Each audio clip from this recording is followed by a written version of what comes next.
दोस्तों, हमारा आज का टॉपिक बहुत इंटरेस्टिंग है। आप ही में किसी का सवाल था कि निर्वाण में और मोक्ष में क्या फ़र्क है?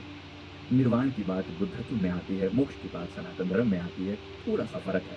लेकिन उसके कारण जो रिज़ल्ट है वो बहुत बड़ा है। तो एक बार इसके बारे में विस्तार से बात करते हैं। क्या आप भी इन शब्दों को लेकर कन्फ्यूज़ हो? कभी सुना है आपने? मोक्ष के बारे में ज़रूर सुना होगा। जीवन के 4 उद्देश्य सनातन धर्म में कहे जाते हैं: अर्थ, धर्म, काम और मोक्ष। अर्थात अर्थ का मतलब है कि धन प्राप्ति के लिए प्रयास करना, काम का मतलब है जीवन में जो कामनाएँ हैं उनकी पूर्ति के लिए प्रयास करना, धर्म की पालना करना, जो धर्म आपको जिस फर्ज को निभाने के लिए आया उसका पालन करना, और अंत में जीवन के जब मृत्यु के बाद मोक्ष की प्राप्ति होना। इसके लिए जीवन को एक खास तरीके से संयमित ढंग से चलाने की धारणा सनातन धर्म में आती है कि इस तरीके से प्रयास करो कि अंत में मोक्ष की प्राप्ति हो। लेकिन निर्वाण की जो धारणा है, ये धारणा आई है बुद्ध धर्म से। बुद्ध ने बुद्धत्व को प्राप्त किया। बुद्धत्व में निर्वाण शब्द का इस्तेमाल किया जाता है। निर्वाण शब्द का अर्थ क्या होता है? तो निर्वाण शब्द का अर्थ है, जो शाब्दिक अर्थ है उनकी भाषा में, निर्वाण का अर्थ है दिए का बुझ जाना। दिया मतलब क्या? दिए का मतलब अहंकार का बुझ जाना, मैं अलग हूँ। ये वाला भाव प्रकृति के साथ समाप्त हो गया। प्रकृति के साथ जो हम अलगाव फ़ील करते हैं कि तुम अलग और मैं अलग, ये वाला भाव समाप्त हो गया। आपको ये अनुभव होने लगा कि जो तुम हो वही मैं हूँ। जिसके लिए सोहम जैसे महावाक्य इस्तेमाल किए गए हमारे सद्ग्रंथों में। गए हमारे सद्ग्रंथों में मास्मी जैसे महावाक्य यूज़ किए गए, जिसके लिए तत्त्वमसि जैसे महावाक्य यूज़ किए गए कि वो तुम ही हो। क्या तुम ही हो? वही जो परम अवस्था है, वही जो मोक्ष की अवस्था है, वही जो सर्वोच्च सत्ता है, और तुम और वो, उसके बीच का भेद समाप्त हो गया। आत्मा और परमात्मा के बीच का भेद समाप्त हो गया, आत्मा परमात्मा में लीन हो गई। तो ये जो अवस्था आती है, आमतौर पे जैसा मैंने कहा मोक्ष की, तो ये जो अवस्था आती है, आमतौर पे जैसा मैंने कहा मोक्ष की जो धारणा है वो मृत्यु के बाद की बात की जाती है कि मृत्यु के बाद मोक्ष घटित होगा। मोक्ष हुआ या नहीं हुआ, आमतौर पे हम ये कहते हैं कि आत्माराम निकल गया, मुक्ति हुई कि नहीं हुई, मुक्ति हुई कि नहीं हुई। तो मुक्ति होना, मुक्ति होने का मतलब यहाँ जो मैं बात कर रहा हूँ, एक होता है इस जीवन से मुक्त होना, अर्थात ये जो जन्म मरण का जो चक्कर है, इसमें दोबारा ना आना। जीवन मरण का जो एक साइकिल चल रहा है, बार-बार जन्मना, बार-बार मरना, मृत्यु और जीवन का जो एक चक्र चल रहा है लगातार, ये हज़ारों लाखों जन्मों से चल चल रहा है। मैंने अपने पास्ट लाइफ पता लगा के देखी है, मुझे मुझे लगभग 10 लाख जन्म हो चुके हैं।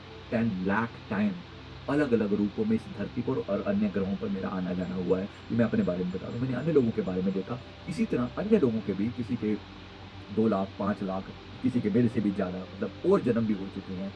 15 लाख, 20 ऐसे जन्म भी हो चुके हैं। इतने जन्मों का आखिर पर्पज़ क्या है? तो इस जीवन का जो उद्देश्य है, वो खुद को जानना, आत्मा को जानना, परमात्मा को जानना और संसार के लोगों की सेवा करने में समर्थ हो पाना, ये इस जीवन के मुख्य उद्देश्य हैं। अगर आपको ये जीवन का उद्देश्य नहीं पूरा होता, तो आपको बार-बार इस धरती पर लर्निंग करने के लिए दोबारा आना पड़ता है। तो जो मोक्ष की धारणा है, वो ये है कि आप इस प्रोसेस से बाहर हो गए, आपने अपने समस्त कर्म बंधनों से छुटकारा पा लिया। आपने वो सभी कर्म बंधन जो आगे के लिए आपको बार-बार इस धरती पर बुलाते थे, उस काम को आपने कंप्लीट कर लिया।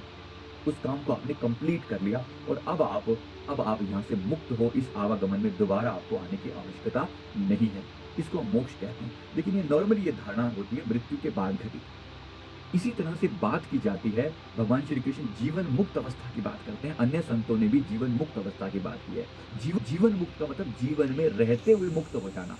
जीवन मुक्त और निर्वाण एक ही बात है। मतलब जीवन में रहते हुए वो अवस्था आ गई कि अब आपने परम मुक्ति का अनुभव जीते जी कर लिया। ये अनुभव जो है, ये बड़ा दिव्य अनुभव होता है। ये अनुभव जीते जी हो गया। दिए का बुझ जाना, इसी को बुद्ध ने कहा।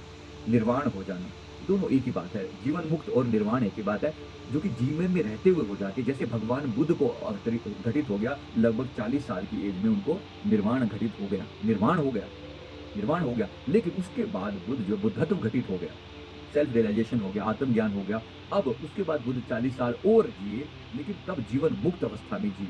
कोई बंधन उन्हें बांध नहीं सका था, और अंत में वो उनकी चॉइस है कि वो दोबारा आना चाहते हैं कि नहीं आना चाहते, वो उनकी चॉइस है। लेकिन अब उनको कोई चीज़ यहाँ पर बांधने वाली नहीं है।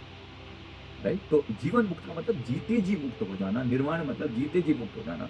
निर्वाण और जीवन मुक्त एक बात है। तो इस तरीके से हम बात को समझ रहे हैं। अब इसके लिए में बंधा हुआ है या कर्म बंधन में बंधा हुआ है। उदाहरण के लिए कर बंधन जो जो अच्छे कर्म हैं या बुरे कर्म हैं, दोनों ही बाँधने वाले बन जाते हैं। पहले तो बुरे कर्मों से छुटकारा पाया जाए। बुरे कर्म मतलब कोई भी ऐसे कर्म जो मैंने पहले कभी किसी के प्रति बुरा किया हुआ है, तो उसका रिज़ल्ट मुझे भोगना पड़ेगा। अगर किसी के प्रति अच्छा किया हुआ है, तो उसका रिज़ल्ट भोगना पड़ेगा। तो पुरानी जो पिछले जो जन्मों में ये सब किया हुआ है, उसका इस जीवन में उसको भोग कर अब आगे की यात्रा पर मैं आगे चलूँ, उसके लिए मुझे ये क्लियर करना है कि क्या मेरे और कर्म बंधन बाकी हैं? अगर मेरे मन में और इच्छाएँ बाकी हैं, मतलब किसी व्यक्ति ने मेरा बुरा किया और मेरे मन में आता है कि मैं इसको छोड़ूँगा नहीं इसको। इसका मतलब छोड़ूँगा नहीं का मतलब क्या होगा? बदले की भावना अगर मैं अपने मन में रखूँगा, तो मुझे दोबारा आना पड़ेगा। ज़ाहिर-सी बात है, ये जीवन आप इस राह पर चल रहे हैं। क्या आपको लगता है कि आप जीवन मुक्त हो चुके हैं? इच्छाओं से, वासनाओं से, डिज़ायर से मुक्ति हो गई है? अगर हो गई, अगर आपको लगता है कि धरती पर आने का कोई ख़ास पर्पस नहीं बचा, कोई इच्छा नहीं है यहाँ पर आने की, तो समझिए कि आप बिल्कुल मुक्ति की राह पर चल रहे हैं। आप मृत्यु के बाद मुक्त हों या अभी अपने आप को मुक्त मान लें, मतलब अगर आप मुक्त हो चुके हैं, इच्छाओं से मुक्त हो गए तो आप मुक्त हो गए। वासनाओं से मुक्त हो गए, आपके मन में कोई ऐसी डिज़ायर पैदा नहीं होती, मुझे संसार में ये करना है, वो करना है, ये इच्छाएँ संसार के फर्ज़ निभाने हैं। फर्ज़ निभाने को हम उस कैटेगरी में नहीं डालते। लेकिन जब आप न्यूट्रल होकर अपने फर्ज़ निभाते हो, सबके प्रति प्यार का भाव रखते हुए न्यूट्रल होकर फर्ज़ निभाते हो, फिर आप जीवन मुक्त अवस्था में हो। क्या आपको ये अवस्था प्राप्त है? अगर है, तो एप्रिशिएट कीजिए। अगर हो जाती है ये अवस्था, इसका मतलब ये नहीं कि उस दिन आप सुपर वुमन हो जाओगे। ऐसा नहीं कि आप कब मैं मुक्त हो चुका हूँ। You don't say that, but internally आप फ़ील हो जाते हो कि मैं मुक्त हूँ। मुझे कोई बंधन नहीं है किसी भी तरह का। कितने लोगों को लगता है कि वास्तव में घटना घट चुकी है। अगर घट चुकी है, तो आप इस चैनल पर ऐसे ही नहीं आए। यहाँ पर आप मेरी ज़िंदगी में वही लोग अट्रैक्ट होंगे जो मेरी फ्रीक्वेंसी से मैच करते होंगे। अगर आप यहाँ पर आए हैं, तो आपकी फ्रीक्वेंसी मेरी फ्रीक्वेंसी से कहीं न कहीं मैच ज़रूर करती होगी। डेफ़िनिटली ये आपकी जीवन मुक्त अवस्था है। कि हाँ, ये वाला फ़र्ज़ पूरा कर दें। ये फ़र्ज़ आपको पूरे करने हैं, भाग नहीं जाना। शॉर्टकट नहीं है इनसे निकलने का। लेकिन फिर भी आपको कोई बंधन नहीं है। बंधन नहीं है, तो आप कह सकते हैं कि आप जीवन मुक्त अवस्था तक पहुँच गए हैं या पहुँचने वाले हैं। और अंत में मो